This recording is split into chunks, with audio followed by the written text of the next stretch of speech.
Hi, I'm Micah Halpern. Thank you for joining me today as I do some thinking out loud. Our first segment is called Background Briefing. The first thing I've been thinking about is storytelling. President Biden tells stories. The problem is that some of those stories, while based on truth, are filled with inaccuracies. The president has a penchant for retelling his stories. He tells them often with the very same inaccuracies. Honestly, I will never understand why some trusted friend or trusted advisor doesn't correct him. Getting the facts right in the story is important, especially for the President of the United States. We are all listening to him. The world is listening. Missing details, mixing up details is, on numerous levels, truly troubling. Now, this has been going on for a very long time. One case in point took place during the annual White House Hanukkah party when President Biden actually retold, a story I've heard from him dozens of times over the years. After reading reportage of his Hanukkah party reminiscences, I decided that I needed to set the record straight. It is a story Joe Biden tells and retells almost every single time he's at a Jewish event. It's the story of how the now president's first visit to Israel and his first meeting with Israeli Prime Minister Golda Meir at the White House Hanukkah party, speaking of Golda Meir, recalling an event that took place during the Six-Day War. That is what the president said. Here it is, quote, "And during the Six-Day War, I had an opportunity she invited me to come over because I was going to be the liaison between she and the Egyptians about the Suez, and so on and so forth." Later in the story, Biden suggested that Meir had referred to him during the meeting as Mr. Ambassador, and he had added that Yitzhak Rabin, who later would become an Israeli prime minister was also in the room.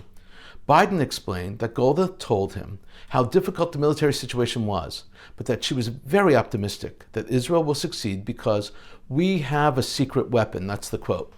Biden asked, what was the Israeli secret weapon? And Golda responded, "We have nowhere else to go," unquote. Biden claims that this exchange was one of the most essential and influential lessons he has ever learned, not just about Israel and the Middle East, but in general. He claims it was inspirational.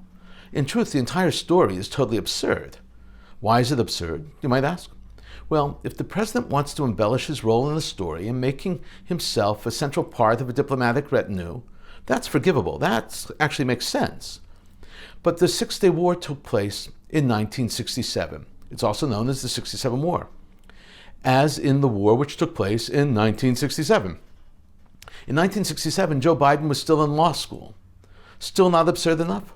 Golda Meir was not prime minister of Israel during the Six-Day War. Levi Eshkol was prime minister of Israel. Golda doesn't become elected prime minister until 1969. She served during the Yom Kippur War, which took place in 1973, and that's when the meeting in question takes place. Sometimes you get dates mixed up, but correct them. Sometimes one war blends with another. Correct that too. There's more. There's no record of that Israeli prime minister deputizing Biden to do anything. Actually, the Israeli notes of the meeting have Golda Meir referring to the 30-year-old senator, still in his first year of United States senator, who's 9 months into his term, alternately as son and senator. Anyone who knows any history cringes when they hear this story.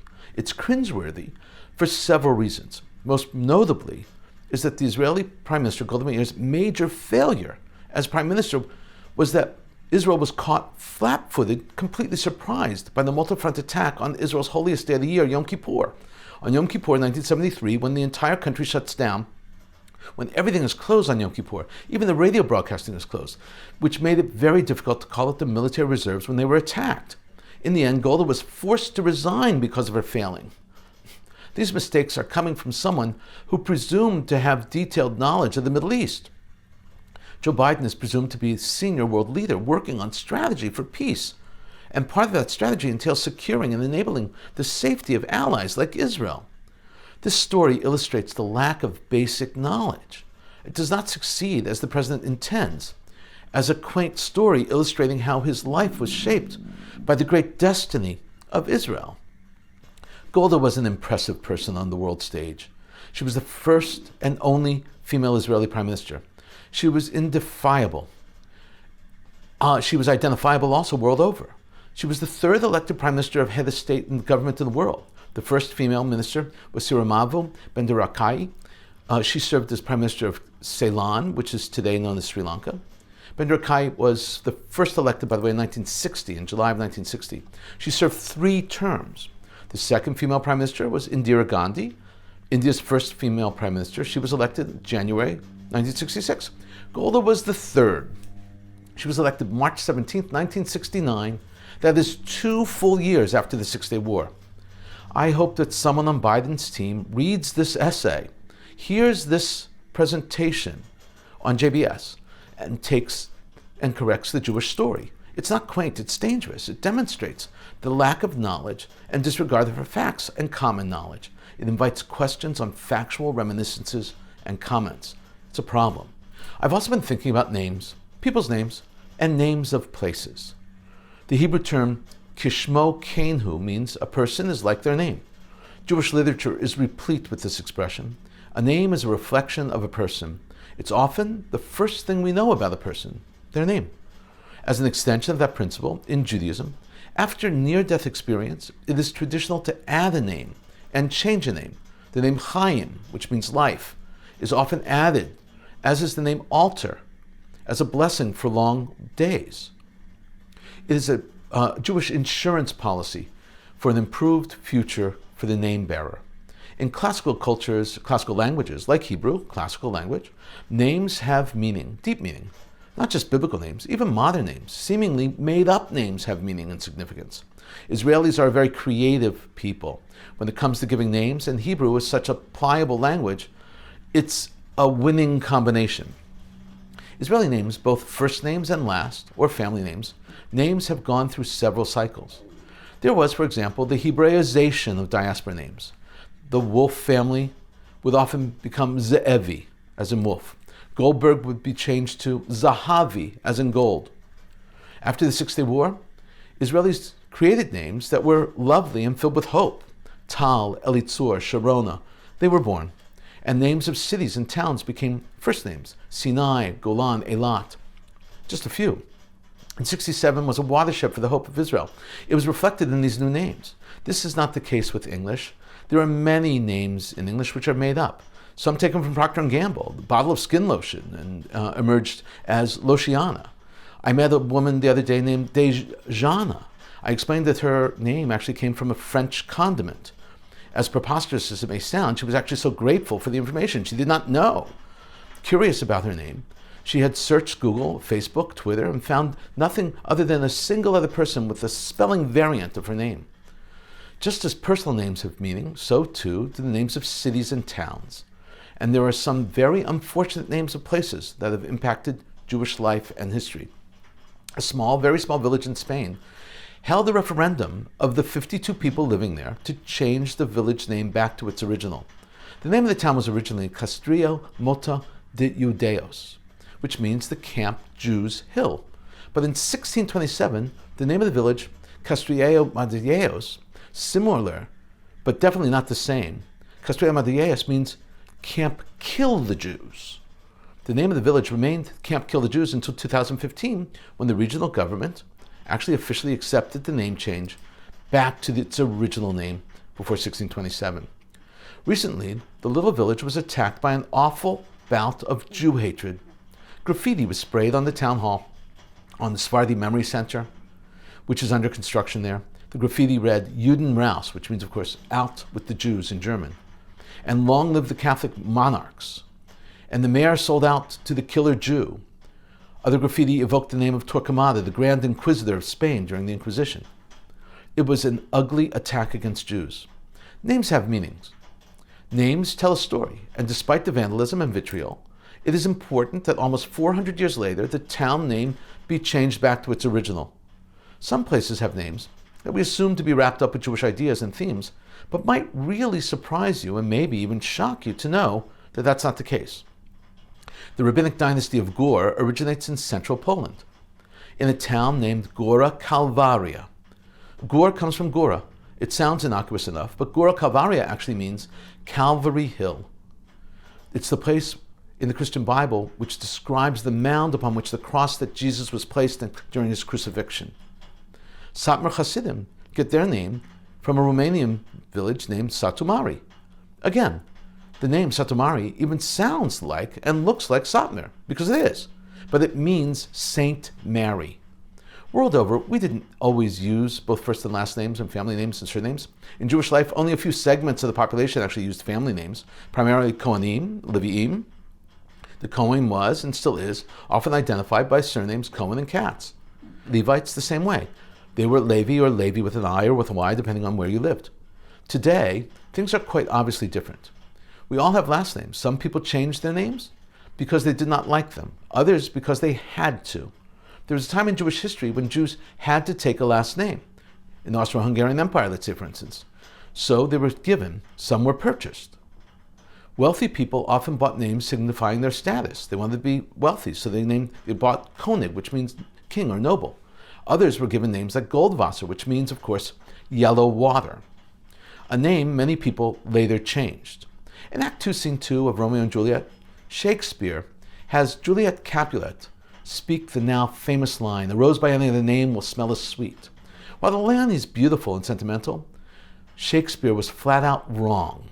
We call people, like places, and things, their names for a reason. My name is Micah, Micha. It means who is like God. Every name tells a story. What's yours? Coming up next, Points of View. First up is a column written by Isaac Herzog, President of the State of Israel. It was published in the Jerusalem Post on December 8th, 2021. It's entitled, "Think Good. We Must End Keyboard Violence, Online Hate, and Its Opinion." Subtitled, "Foul language and hurtful words never do any good. They only cause harm. They harm our society and our ability to live together and build a shared future together." President Herzog is trying to create a change and improve some essential foundations of social interaction. He wants to improve Israeli society and Jewish society. The Israeli president sees this as part of his role as president. He's not a political leader only. He views himself as a moral leader too. Herzog wants to improve the quality of human interaction. This is how he begins. Tell me, what has happened to us? How did the discourse between us become so violent, so extreme, so unrestrained? How did social media become a place where nothing seems to be off limits, where people feel free to badmouth others, humiliate them, denigrate them, and treat rivals or simply people with different opinions as enemies? It's hard to deny that social media networks have brought a lot of good to the world. They often allow for a plurality of opinions and the creation of terrific communities that provide help and support and sometimes even save lives. Herzog is speaking about social media and the faceless world of the internet. It's scary and people are very mean, he continues. But today, there is also no doubt that the boundaries are too blurred. And these wonderful platforms are also used for harassment, bullying, and violence. We have all come across insults, foul language, and forms of expression that we must not tolerate. The internet doesn't need to tolerate this, and we don't need to tolerate this either. We have to change this extreme and violent discourse. This change begins with the keyboards and smartphones of each and every one of us. Just before sending out another insulting reply, simply because we can, and just before we use our words to sully or trample on people who see things differently from us, we have to stop, take a deep breath, and remember, foul language, hurtful words never do any good. They only cause harm. President Herzog wants us to, quote, "put an end to keyboard violence," unquote. That's it. He explains how important it is to bring light instead of darkness, and he writes, "There is another step, one of bringing light and good to the world, or as the psalmist said, shun evil and do good, because words carry incredible power. The power to create new realities and to transform them, the power to destroy and the power to rebuild.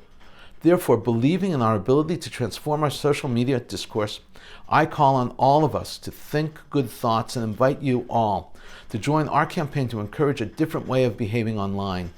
If we change the atmosphere, if we lift each other up, if we see the good in each other, compliment each other, shine our inner light, and help others shine theirs, I'm confident that together we can create a more pleasant public space.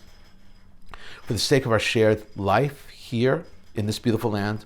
As a Jerusalemite poet, Yehuda Amichai, wrote, "In this burning land, words must provide shade." Herzog quotes from his inaugural address about building a new day. He writes, "As I said in my inaugural address as president, let us choose every day anew a sense of us. Let us choose to win together, not to win out over each other. Let us choose to be gracious, to extinguish the flames of hatred, with the Israeli spirit to be generous in our love of Israel. Let us choose to be united, not only in our principles and values, but also in our hopes and dreams. I believe that if we think good thoughts and type good words, good will surely follow." President Isaac Herzog's points are so simple, they're so profound. Each of us needs to take his advice to heart and take the necessary steps to restore a sense of humanity to our interactions with each other, not just on the internet, but in general. Next up is a column from the Allgemeiner. It was published on December 7th. It's entitled, "Why Israel is Critical for Creating the Next Generation of Jewish Leaders." It was written by Lindsay Heller and Jennifer Handel. The theme of the column is very simple. Israel is an essential ingredient to Jewish leadership. I would add, by the way, that Israel is an essential ingredient to the health and growth of the Jewish community, period. Not just its leaders, but also its followers, its participants, those involved. The authors introduce themselves and they write, "Spending an extended amount of time in Israel is critical for creating the next generation of Jewish leaders. Our own paths to become Jewish organizational professionals look nothing alike, but our experiences in Israel drove the process that brought us to where we are today." The authors give their biographies and explain that taking themselves seriously means taking Judaism seriously, and that means taking Israel seriously. They write, "Regardless of our personal positions, we each need to ask ourselves, as a Jew, what is my responsibility towards Judaism? Becoming intimately acquainted with Israel also equipped us to advocate for the Jewish state in the world that unfairly vilifies it. This is an important ability for every Jew, not just Jewish leaders, because regardless of your involvement, you will inevitably be thrust into the role of spokesperson for Israel at some point in your life. And in order to be serious about Judaism, one needs to be immersed, and that means spending time, learning, and being in Israel." And this is how they write it. "It's near impossible to understand the complexity of the situation in Israel until you have spent time there, meeting the country's diverse population, exploring difficult questions on the ground. Israel is home to people of many races, ethnicities, religions, and each person has a story. Having an extended first-hand experience in Israel helped us form our own nuanced perspectives, putting us in a unique position to contribute to the conversation and discuss Israel from a place of strength and knowledge. Today's young Jews emphasize exploration and questioning, a tendency that Judaism embraces. We must also engage in a respectful, open-minded dialogue with Jews who believe differently. We need to realize that it's not a contradiction to be part of the Jewish family while disagreeing with certain choices that other family members make. The Jewish community needs young, passionate Jewish leaders who represent the full diversity of the Jewish people. The best way to develop these leaders is to encourage more young Jews to embark on long-term, immersive experiences in Israel, where they can form educated opinions based on first-hand experience. Our experiences in Israel shaped our views not only towards Israel, but towards our Judaism and our fellow Jews. They inspired us to devote our careers to this nation we love, in all of its multifarious, complicated glory." Well done, authors. I hope that people hear your words and heed your ideas. Excellent piece. Coming up, commentary through cartoons, where pictures tell the story. I want to show you 6 cartoons and memes today. The first picture we're looking at makes fun of the temperature in general spaces or our work areas. The stickum on the thermostat reads, "Never above 70 degrees. Donna, bring a sweater." We've all been in this situation where someone is always cold or hot, too cold, too hot, too cold. And the best thing to do is just keep the temperature stable and adjust your dress rather than the temperature. Otherwise, there's no normal temperature. Remember, you can't please all the people all the time. This next is about a problem that unfortunately is getting bigger and bigger and harder to avoid, and people are finally starting to ask for help. The picture reads, "Is this you, the woman who never picks up her dog poop?" That, by the way, is a metaphor. Several years ago, I was victim to this next kind of humor. I found a letter very similar to this one on my windshield window. It reads, "Hi, my name is Jack. I accidentally hit your car, and someone saw me, so I pretended to write down my details. Sorry, Jack." Honestly, it is funny now, but it wasn't at the time when it happened to me, that's for sure. This next is a sign which happily announces 0 days without sarcasm. They misspelled it.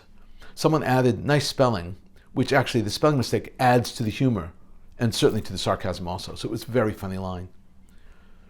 This next one, we have a vending machine with a sign that reads, "This vending machine eats money and vends anger and despair." There is a very unique feeling that only arises when you're hungry or thirsty and you put your money in the machine and it does not work. That is frustration unparalleled.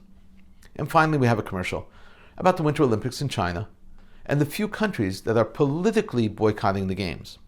China is trouncing the others, and 4 boycotters are sort of stuck in their tracks. In a moment, more of my own perspective and a few predictions. During Israeli Defense Minister Gantz's trip to Washington, D.C. recently, he made it abundantly clear to the United States, to the officials, and to anyone else who would listen that Israel is preparing a strike against Iranian nuclear facilities. Gantz said that he had told the IDF to prepare for a strike. That's actually a quote. According to a responsible source, quote, "The Americans are with us, and at the same time, we, as Israelis, need to understand that the United States looks at the world broadly and has other priorities." The source went on to explain that despite Washington's apprehension, there was no veto, unquote. Regarding the potential strike on Iran, he added, "If the Americans decide they have had enough, they will not jump on the military option right away. Instead, they will put pressure on Tehran, all the while preparing for military action as well." To send a direct message to Iran, in addition to an IDF aerial drill meant to stimulate an attack against Iran, Israel and the United States are expected to announce a joint military drill very soon. Israel has acquired enough COVID-19 vaccines for a 4th dose. The decision needed to be made as to whether or not to start administering the dose as early as January. There are some looming questions that need to be answered first. Is another dose necessary? Will the vaccine be successful against the Omicron, against that new variant? How long are the vaccines successful in staving off the Delta variant and other COVID strains? Israel's prepared, but it's not cut and dry right now as a question and answer. Public health officials are in a quandary. On the one hand, they need to protect their citizens. On the other hand, they are not clear about how effective their actions will be. A health ministry official with knowledge of the decision-making process has offered insight into the dilemma he and his colleagues are wrestling with this issue. According to him, quote, "Our decision will likely be made based also on the severity of the illness from the Omicron, which is also unclear. If it is less severe than the Delta variant, we may only offer a 4th dose to adults only," unquote. Nachman Ash, Director General of Israel's Ministry of Health, has said, "If we see a considerable reduction in the protection after 6 months, it will certainly be a greater burden. In any event, the booster is not likely to be effective for years. We will have to be vaccinated again." It's very powerful. First, we saw it in cartoon form. Now here's the background. Canada has joined Australia, United Kingdom, and the United States in a diplomatic boycott of the 2022 Winter Olympics in Beijing, China. A diplomatic boycott means that the athletes will compete in the games, but the countries will not send political or diplomatic emissaries to the games.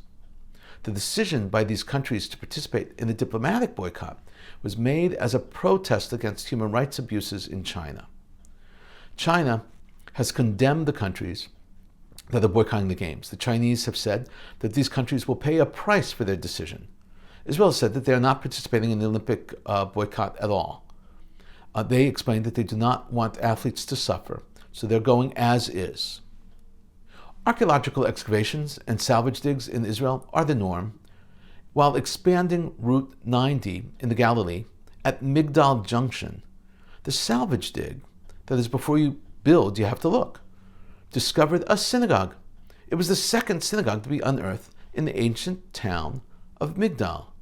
The first was uncovered in 2009. 2 synagogues in one town? Sounds like a famous joke.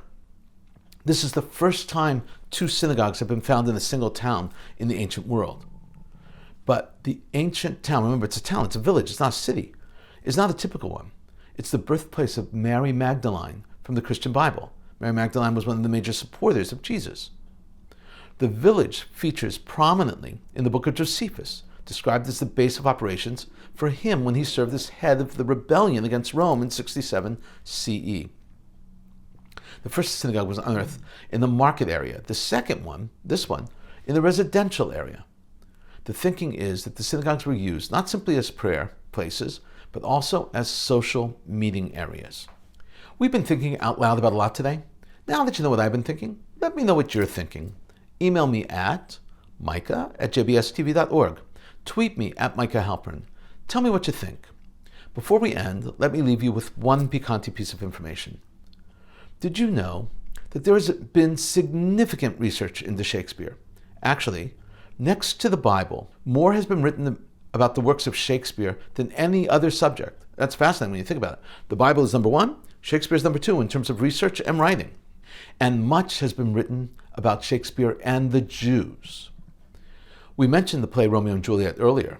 Looking at it from a Jewish perspective, there has been interesting theories about the match between Romeo and Juliet being an intermarriage. Montague is not an uncommon Sephardi name. The star-crossed lovers were separated by more than family competition. It is entirely possible that the tensions were tensions of conflicting traditions. The play premieres in 1597 and is set in Verona, Italy. It is common knowledge that there have always been educated and cultured Jewish families there. That was true of Jews in Italy and certainly during that period.